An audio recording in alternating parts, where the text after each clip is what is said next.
Prime Minister Imran Khan, policy statement, please.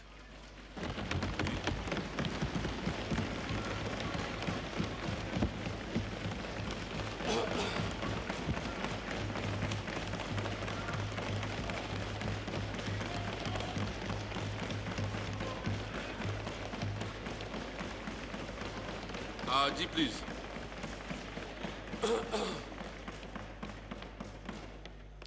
بسم اللہ الرحمن الرحیم. جناب speaker,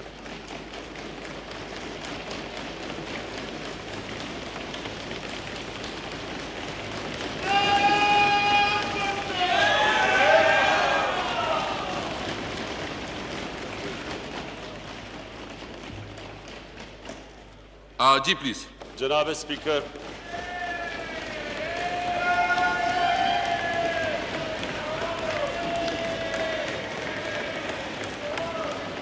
Order in the house, please.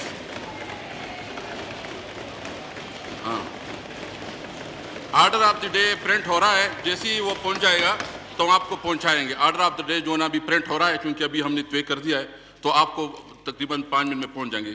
Prime minister صاحب پلیز. جی اسپیکر صاحب، آج کا جو جوائنٹ سیشن ہے، میرے خیال میں لوگوں کو اس کی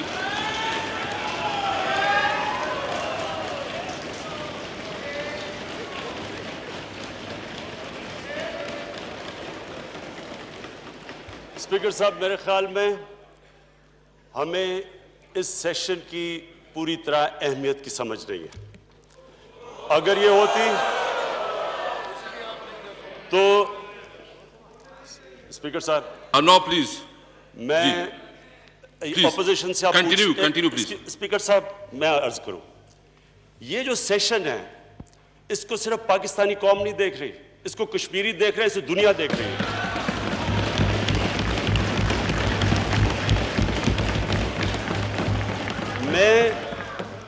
میں بڑے اپنی اپوزیشن سے ریکویسٹ کرتا ہوں، اگر یہ چاہتے ہیں اس طرح اس سیشن کو ڈسٹرب کرنا ہے، میں بیٹھ جاتا ہوں.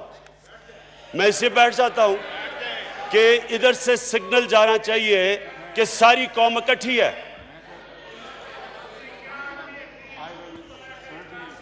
جی شہباز صاحب. جی میں اپنے دوستوں سے گزارش کروں گا کہ تقریر کو ہم سنیں، اس کے بعد ہم اس کا مدلل وتھ فیکٹ جواب دیں گے انشاءاللہ. Thank you. جی پرائم منسٹر صاحب پلیز. جی اسپیکر صاحب، شکریہ. اسپیکر صاحب،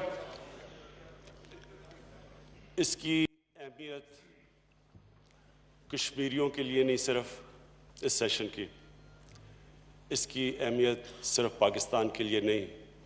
یہ جو ریپرکشنز انڈیا نے جو کل فیصلہ کیا، یہ ساری دنیا پہ اس پہ ریپرکشنز جا سکتے ہیں. اس لیے یہ بڑا امپورٹنٹ ہے، اور میں پھر سے ریکویسٹ کرتا ہوں کہ یہ آرام سے تحمل سے سنیں، بیکاز یہ بڑی امپورٹنٹ میسج آج یہاں سے جانی ہے. جب ہماری حکومت آئی تو جو مین پرائرٹی میری حکومت کی تھی وہ یہ کہ پاکستان میں غربت ختم کی جائے، کم کی جائے. اس کے لیے ہم نے فیصلہ کیا کہ سب سے امپورٹنٹ چیز یہ تھی کہ اپنے سارے جو نیبرز تھے ان سے تعلقات ٹھیک کیا جائے. کیونکہ جب تک ٹینشن رہتی ہے، انسٹیبلٹی رہتی ہے، اور جو ہم وار آن ٹیرر کے 15 سال سے گزرے، تو سب سے برا امپیکٹ انویسٹمنٹ پہ پڑتا ہے، گروتھ ریٹ پہ پڑتا ہے، اور غربت، لوگوں کو آپ غربت سے نہیں نکال سکتے. تو لہٰذا سارے نیبرز سے میں نے ریچ آؤٹ کیا. میں نے ہندوستان سے آتے ساتھ ہی ان کو کہا کہ آپ 1 قدم ہماری طرف لیں گے، 2 قدم ہم آپ کی طرف آئیں گے.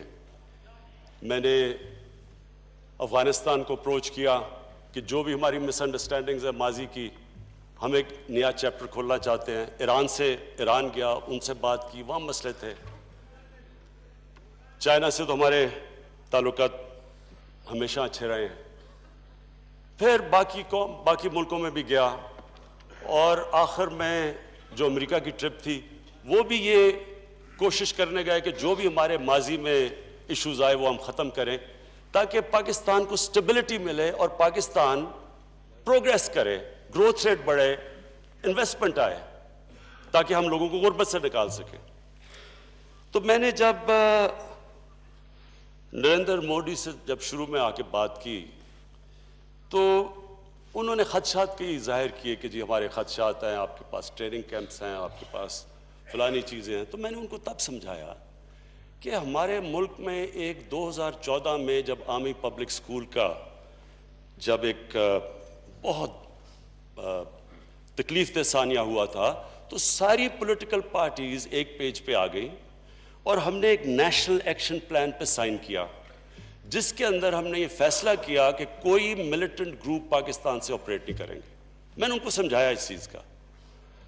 اس کے بعد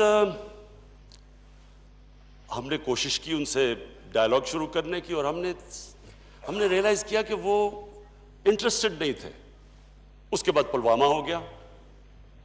جب پلوامہ ہوا تو ہم نے پوری کوشش کی ان کو سمجھانے کی کہ اس میں پاکستان کا کوئی ہاتھ نہیں تھا, لیکن ہمیں تب بھی احساس ہو گیا کہ ان کے الیکشنز تھے اور وہ اپنے الیکشنز کے لیے انہوں نے پاکستان کو اسکیپ گوٹ بنانا تھا, اور کشمیر کی عوام کے اوپر جو ظلم ہو رہے تھے ان سے دنیا کی نظر اٹھانی تھی. تو انہوں نے سارے جو قدم لیے وہ لیے اس لیے اپنے ملک میں وار ہسٹیریا کریٹ کیا. صرف مقصد ان کا یہ تھا کہ پاکستان کو اسکیپ گوٹ بنائیں اور اپنی الیکشن کے اندر یہ اینٹی پاکستان سینٹیمنٹ پیدا کر کے اور وہ جیتے. ڈوسیئر بعد میں بھیجا اور اپنے پلینز پہلے پاکستان بھیج دیے. اللہ کا شکر ہے کہ پاکستان کی ایئر فورس نے صحیح جواب دیا, اور پھر جب ان کا پائلٹ ہم نے پکڑا ہم نے فوری واپس کر دیا, بتانے کے لیے کہ پاکستان کی کوئی انٹینشن جنگ کی نہیں ہے. اس کے بعد ہم چپ کر کے بیٹھ گئے اور ہم نے سوچا کہ ہندوستان میں الیکشنز ہو جائیں, اور جب الیکشنز ہو جائیں گے اس کے بعد ہم پھر ریزیوم کریں گے بات چیت. الیکشنز ہو گئے, اس کے بعد ہم نے کوشش کی, اور مجھے یاد ہے جب ہم بشکک میں ایک ایس سی او کی کانفرنس تھی, ادھر ہم نے جب ان کا رویہ دیکھا تو ہم نے فیصلہ کیا کہ یہ ہماری کوششیں امن کے لیے جو کوششیں ہیں اس کو غلط سمجھ رہے ہیں, یہ اس کو کمزوری لے رہے ہیں.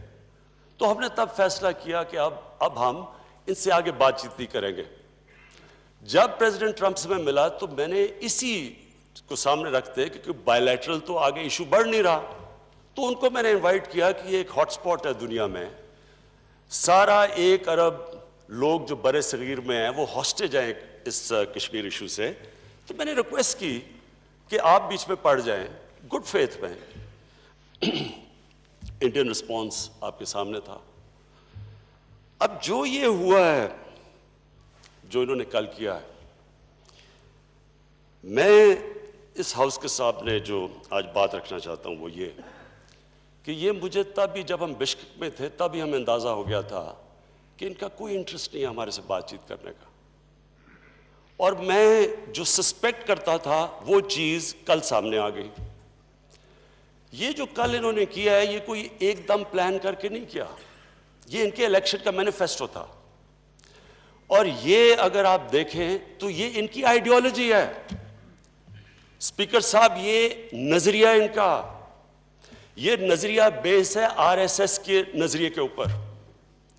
ان کے جو فاؤنڈنگ فادرز تھے آر ایس ایس کے, گول واکر ایک اور ان کے کئی, ان کی آپ پڑھ لیں کہ ان کی کیا آئیڈیالوجی ہے. جس آئیڈیالوجی کے سامنے ہم کھڑے ہیں, ان کی آئیڈیالوجی یہ تھی کہ مسلمانوں کو وہ ہندوستان سے ایتھنک کلینز کریں گے. ان کی آئیڈیالوجی یہ تھی کہ یہ جب آزادی ملے گی یہ صرف ہندوؤں کا ہندوستان ہوگا.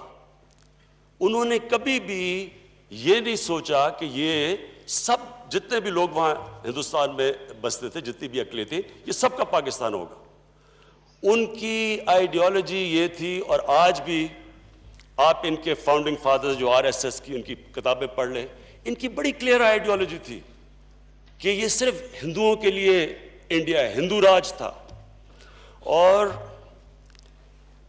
ایک ان کے اندر ایک مسلمانوں کے خلاف تعصب تھا. اور وہ کیوں تھا وہ ریزینٹ کرتے تھے کہ انہوں نے 500-600 سال ہندوستان پہ حکومت کی، اور جب انگریز جا رہا تھا تو یہ سوچ رہے تھے کہ اب وقت آیا ہے کہ مسلمانوں کو ہم ہندوستان میں دبا کے رکھیں، سیکنڈ کلاس سٹیزن رکھیں۔ اسپیکر صاحب، آج ہم قائد اعظم محمد علی جناح کو ٹریبیوٹ پے کریں، کیونکہ وہ پہلے انسان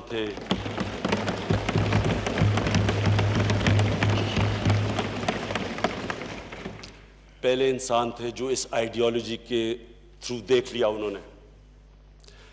قائد اعظم محمد علی جناح ہندو مسلم یونٹی کے ایمبیسڈر سمجھے جاتے تھے۔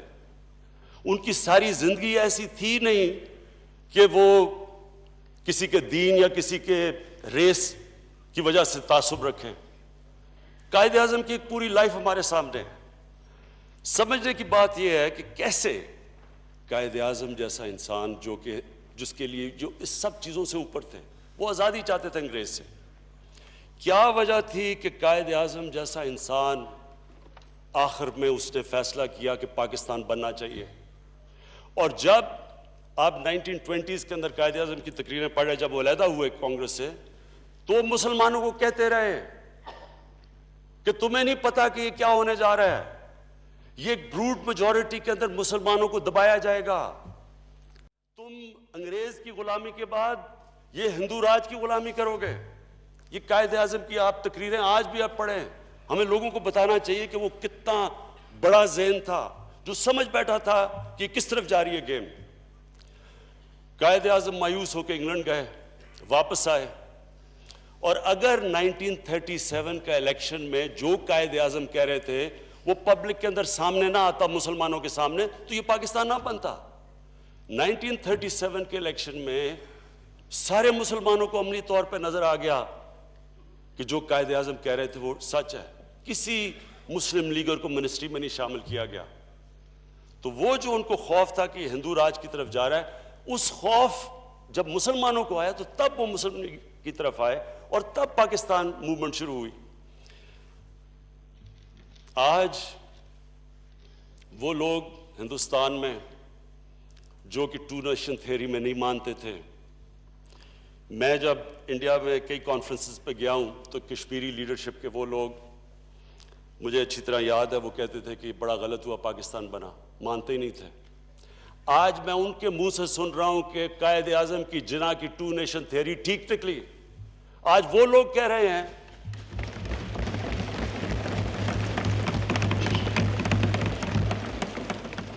آج یہ موجودہ ہندوستان میں وہ لوگ کہہ رہے ہیں کہ یہاں مسلمان یا اقلیتیں، مسیح برادری سے بھی وہی ہو رہا ہے، یہ برابر کے شہری نہیں ہیں۔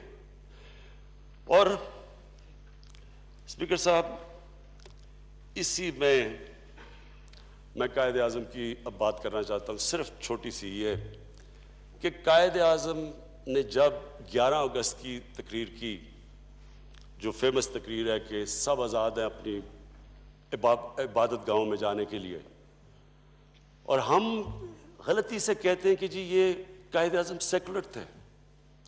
وہ جو ان کی تقریر تھی، میں یہ جو آپ کو ابھی کہنے کی کوشش کر رہا ہوں کہ یہ اصل میں دو نظریہ کیا ہیں؟ ایک تو نظریہ آپ کے سامنے آ گیا ہے کہ ریسسٹ نظریہ ہے، مسلمانوں کو ایکول نہیں مانتے، ہندوؤں کا وہ چاہتے ہیں ہندوستان۔ دوسرا نظریہ جس کے اوپر پاکستان بنا تھا، جو قائد اعظم کا نظریہ تھا، وہ یہ نظریہ تھا کہ یہاں سب برابر کے انسان ہوں گے۔ اور وہ نظریہ کدھر سے لیا تھا؟ وہ مدینہ کی ریاست سے لیا تھا، وہ نبی صلی اللہ علیہ وسلم کی سنت پہ چلے تھے۔ نبی صلی اللہ علیہ وسلم کی زندگی اٹھا کے دیکھ لے مدینہ کی ریاست میں، جو انہوں نے مساک مدینہ، جو انہوں نے سینٹ کیتھرینز چرچ کے ساتھ جو انہوں نے کووننٹ سائن کیا کہ جب تک دنیا رہے گی مسلمان آپ کی عبادت گاہوں کو پروٹیکٹ کریں گے۔ نبی صلی اللہ علیہ وسلم کی سپیچ جو انہوں نے آخری خطبہ دیا، آخری خطبہ میں انہوں نے کہا کہ ہم سب آدم کی اولاد ہیں، ہمارا رنگ جو بھی ہو، ہم ایک حضرت آدم کی اولاد ہیں، یعنی انسانوں ریسزم کو ریجیکٹ کیا، انسانوں میں فرق نہیں تھا. یہ بہت عظیم, میں یہ کہنا چاہتا ہوں کہ جو ہمارا نظریہ جس پہ پاکستان بنا ہے, اس پہ یہ تعصب نہیں تھا. قائد اعظم نے جب یہ 11 اگست کی تقریر کی تھی, اور جب انہوں نے پہلے مسلمانوں کو پاکستان موومنٹ میں کہا تھا کہ یہاں تمہیں حقوق نہیں ملیں گے, وہ مسلم کارڈ نہیں کھیل رہے تھے.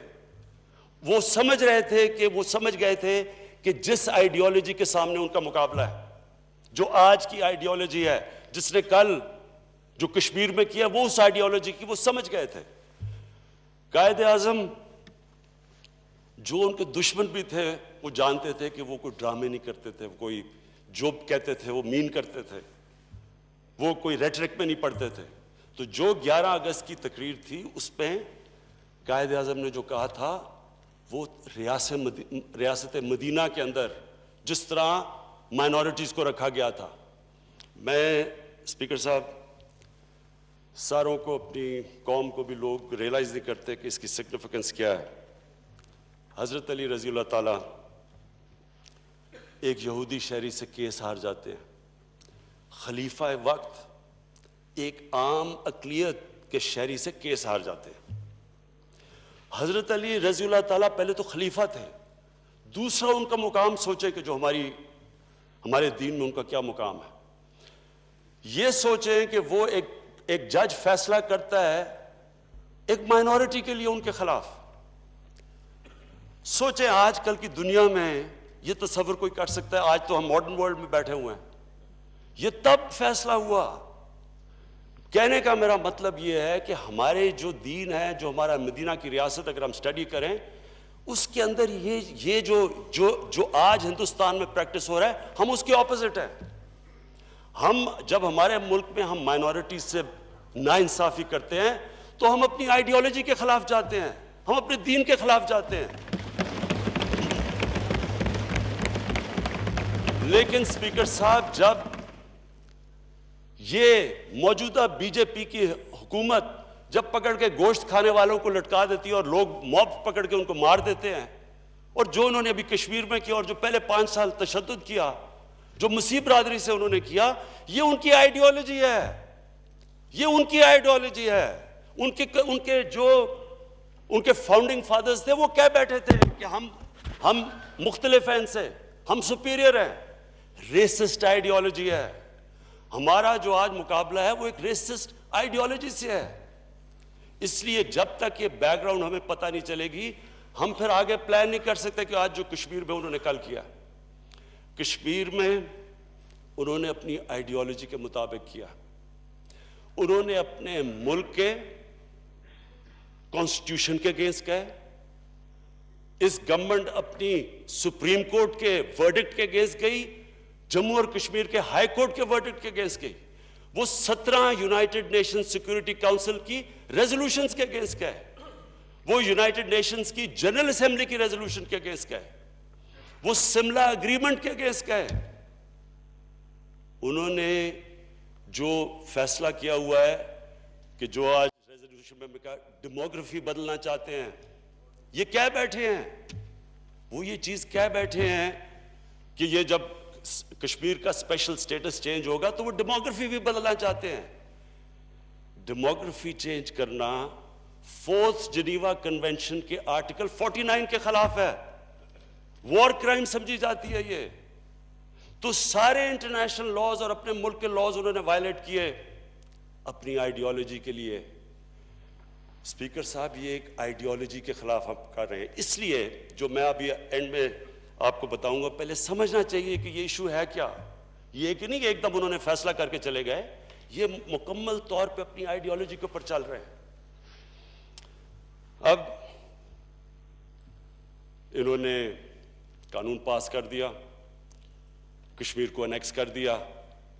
اب کوشچن یہ ہے کہ کیا وہ کشمیر کے لوگ جو 5 سال سے پہلے بھی, لیکن 5 سال سے خاص طور پہ جو ان کے اوپر تشدد ہوا ہے اور ظلم ہوا ہے, اس کے باوجود وہ جو جدوجہد کر رہے ہیں, کیا وہ قانون کی وجہ سے فیصلہ کریں گے کہ اب ختم ہوگی ہماری جدوجہد, ہم غلام بننے کے لیے تیار ہو گئے؟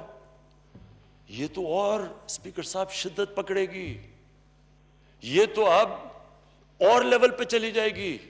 جو میں نے پریزیڈنٹ ٹرمپ سے کہا تھا کہ آپ پڑھیں، وہ اس لیے کہا تھا کہ ہماری بائیلیٹرل ٹاکس تو فیل ہو چکی تھی، وہ ہوتی نہیں تھی. یہ اس لیے ہم سب کو سمجھنا ہے کہ یہ بڑا سیریس ایشو بن گیا ہے. میرا جو آج مقصد اس کا ریکوزیشن کرنے کا یہ جوائنٹ سیشن تھا، اس کے بڑے سیریس کانوٹیشنز ہیں. نمبر 1 چیز کیا ہے؟ انہوں نے اب وہاں اس کو جو 5 سال سے کرتے آ رہے ہیں، جو ان کی آئیڈیالوجی ہے، اب انہوں نے اور دبانا ہے کشمیر کی ریزسٹنس کو، آزادی کی موومنٹ کو. یہ کیونکہ ان کو اپنا برابر کے انسان نہیں سمجھتے. اسپیکر صاحب، یہ ریسسٹ ہے آئیڈیالوجی. یہ اگر وہ اپنے برابر کے انسان سمجھتے تو وہ کوئی ڈیموکریٹکلی کوشش کرتے، کوئی موومنٹ چلاتے، کوئی لوگوں کو اپنے پوائنٹ آف ویو پہ لے کے آتے. وہ مائٹ از رائٹ پاور استعمال کر رہے ہیں، وہ ان کو کرش کرنے کی کوشش کریں گے، اور جب وہ کرش کریں گے رد عمل آئے گا. پلوامہ ٹائپ انسیڈنٹ ہوگا، پلوامہ ٹائپ انسیڈنٹ ہوگا. میں آج پیشن گوئی کرتا ہوں، انہوں نے وہی کرنا ہے جو پہلے انہوں نے کیا. انہوں نے دنیا نے کہنا جی پاکستان سے دہشت گردی آئی، جبکہ سب کو پتا ہے کہ پلوامہ میں پاکستان کوئی لینا دینا نہیں تھا، ان کو بھی پتا ہے. تو اب جب یہ ان کو اوپریس کریں گے اور زیادہ ظلم کریں گے، اس کا جب رد عمل آئے گا. میں آج کہہ رہا ہوں، اس لیے یہ سیریس ہے. انہوں نے ہمیں بلیم کرنا ہے. انہوں نے ایک اور بھی چیز کرنی ہے. انہوں نے، مجھے اب خوف ہے کہ انہوں نے کشمیر میں ایتھنک کلینزنگ کرنی ہے. انہوں نے وہاں لوگوں کو کوشش کرنا ہے کہ لوگ وہاں سے نکال لیں تاکہ دوسری میجورٹی ہو جائے اور وہ جو باقی لوگوں وہ غلامی کے لیے دب جائیں. یہ ساری جب چیزیں کریں گے اور یہ پاکستان کو بلیم کریں گے، اس کے بہت سیریس کانسیکوینسز ہیں. کیونکہ مجھے پتا ہے جب پلوامہ میں، پلوامہ کے بعد جب ہندوستان نے اپنے جیٹس بھیجے اور رات کو بالا کوٹ کے اوپر بومنگ ہوئی، تو ہماری 3 بجے بات چیت ہوئی، صبح کے 3 ساڑھے 3 بجے. آرمی چیف تھے، ایئر فورس چیف تھے. اب اس وقت ہم یہ سوچ رہے تھے کہ کیا لوگ کیجولٹیز ہوئیں، کیا پاکستانیوں کا خون ہوا. ہم نے جب پتہ چلا کہ ابھی تک کوئی کیجولٹیز کی فگر نہیں ہے، تب ہم نے فیصلہ کیا کہ ابھی نہیں کریں گے، اور ہم ایک ٹوکن اگلے دن وہی کریں گے جو انہوں نے ہمارے آگے بومنگ کر کے چلے گئے. لیکن اگر اسپیکر صاحب ہماری کیجولٹیز ہوتی تو ہماری ایئر فورس نے بھی لاک ان کیے ہوئے تھے ان کے ٹارگٹس جدھر ان کی کیجولٹیز ہونی تھی. اور میں بار بار اس کے بعد پلوامہ کے بعد ان کو کہتا گیا کہ 2 نیوکلیر آرم کنٹریز ایسی رسک نہیں لے سکتے. ہم اپنے مسئلے ڈائلاگ سے حل کریں. میں آج آپ کو کہہ رہا ہوں کہ جب یہ سچویشن ہوگا، یہ کسی کے کنٹرول میں نہیں ہوگا. ان کی جو مائنڈ سیٹ ہے، اور مجھے ان کے اندر ایک تکبر نظر آتا ہے جو ہر ریسس میں نظر آتا ہے. یہ جو سپیریئر، جو آج وائٹ سپریمسٹ ہیں، جو آگے گولیاں مار دیتے ہیں لوگوں کو امریکہ اور یہ باہر کے ملکوں میں، یہ ایک عجیب مائنڈ سیٹ ہے. یہ سپیریورٹی میں بلیو کرتا ہے، ریشل سپیریورٹی میں. اور یہ اس تکبر کے اندر یہ کر سکتے ہیں. انہوں نے پھر آزاد کشمیر میں کچھ کرنا ہے. رد عمل آئے گا اگر ان کے آپریشن کی وجہ سے کچھ ہوا، انسیڈنٹ ہوا پلوامہ ٹائپ. انہوں نے ایکشن لینا ہے، ہم اس کو جواب دیں گے. یہ ہو نہیں سکتا کہ یہ اگر پاکستان میں اٹیک کریں گے ہم اس کا جواب نہ دیں. ہم جواب دیں گے. اس کے بعد کیا ہوگا؟ مزید وہ اور آگے بڑھ سکتی ہے، وہ بھی جواب دیں گے، ہم بھی دیں گے. اس کے بعد کیا ہو سکتا ہے؟ کنونشن وار ہو سکتی ہے. کنونشنل وار اگر ہو گئی پھر کیا ہوگا؟ 2 نتیجے ہو سکتے ہیں. وار ہمارے خلاف بھی جا سکتی ہے، ہمارے لیے بھی جا سکتی ہے. اگر ہمارے خلاف وار جاتی ہے تو پھر ہم کیا کریں گے؟ پھر اسپیکر صاحب اسی ہال میں نے کہا تھا ہمارے پاس 2 راستے ہو جائیں گے. ایک بہادر شاہ ظفر اور دوسرا ٹیپو سلطان کا راستہ. ایک راستہ وہ کہ ہاتھ کھڑے کر کے ہم ہار ماننے کی کریں گے.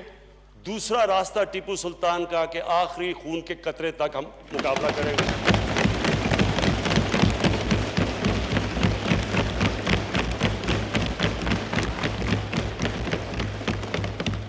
اور اسپیکر صاحب، میں آج آپ کو کہہ رہا ہوں، میں اپنی قوم کو جانتا ہوں، مسلمان ایمان والا انسان موت سے ڈرتا نہیں ہے. اس کو صرف اپنے رب العالمین کو خوش کرنے کے لیے وہ انسانیت کا سوچتا ہے، لیکن وہ خوف کے اوپر فیصلے نہیں کرتا. ہم اس لیے کوشش کرتے ہیں امن کے لیے کیونکہ ہمارے دین انسانیت ڈالتا ہے، ہمیں فکر ہے انسانوں کی. لیکن میں یہ سوال پوچھتا ہوں کہ اگر ہم آخری قطرے تک لڑیں گے تو وہ کون سی جنگ ہوگی؟ وہ جنگ ہوگی جو کوئی نہیں جیت سکتا، سب ہار جائیں گے وہ جنگ. اس کے امپلیکیشن دنیا پہ پڑیں گے. اب اگلا سوال یہ ہے کہ کیا یہ میں جس طرح کہتے ہیں نیوکلیر بلیک میل کر رہا ہوں؟ میں نیوکلیر بلیک میل نہیں کر رہا، میں کامن سینس کو اپیل کر رہا ہوں. Hope for the best, be prepared for the worst. کیا دنیا ورسٹ کے لیے پریپیئرڈ ہے؟ اگر یہ دوسری طرف چلی جاتی ہے تو کیا دنیا پریپیئرڈ ہے اس کے لیے؟ اس لیے یہ ٹائم ہے ایکشن لینے کا. اس لیے ہم دنیا کو اپیل کرتے ہیں کہ ایک ملک جو بلیٹنٹلی سارے انٹرنیشنل قوانین کی دھجیاں اڑا رہا ہے، جس کو فکر ہی نہیں ہے، کیونکہ اس کو پتہ ہے کہ پہلے کیا ہوا جب وہ کشمیریوں پہ ظلم کر رہا تھا. جب یو این کی بھی ایک آدھ ہیومن رائٹس پہ رپورٹ آئی، پہلے تو وہ بھی نہیں کرتے تھے. اس کے باوجود دنیا نے کچھ نہیں کیا، کوئی ان کو کچھ نہیں کہتا تھا. ان کو اور ہلا شیری ملی کہ اچھا اگر دنیا کچھ نہیں کہتی آگے گیا، اور اس لیے انہوں نے یہ ایکٹ کیا ہے. اور اگر اب دنیا نہیں کچھ کرے گی، میں آپ کو کہہ رہا ہوں کہ اس کے سیریس کانسیکوینسز ہیں. یہ اور آگے جائے گی گیم، اور یہ ادھر چلی جائے گی جدھر سب کو نقصان ہوگا، جو کوئی نہیں تصور کرنا چاہتا. اس لیے یہ ہے ٹائم ایکٹ کرنے کا.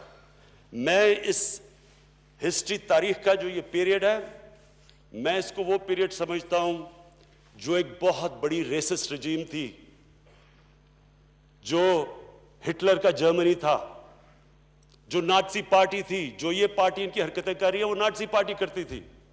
ابھی میں الیکشن کی رپورٹس پڑھ رہا تھا، ان کی پارٹی نے وہ حرکتیں کی ہیں الیکشن کے اندر جو نازی پارٹی کرتی ہے. انہوں نے جو اس وقت ہندوستان کی اپوزیشن ہے اس کو دیوار سے لگا دیا ہے، کیونکہ انہوں نے ہر چیز کی ہے، ہر وہ چیز کی ہے، کنٹرول کیا.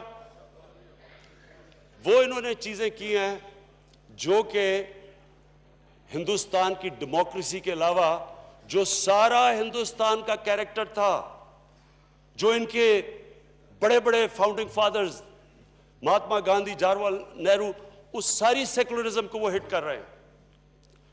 یہ وہ سوچ ہے، وہ آئیڈیالوجی ہے جس نے مہاتما گاندھی کا قتل کیا.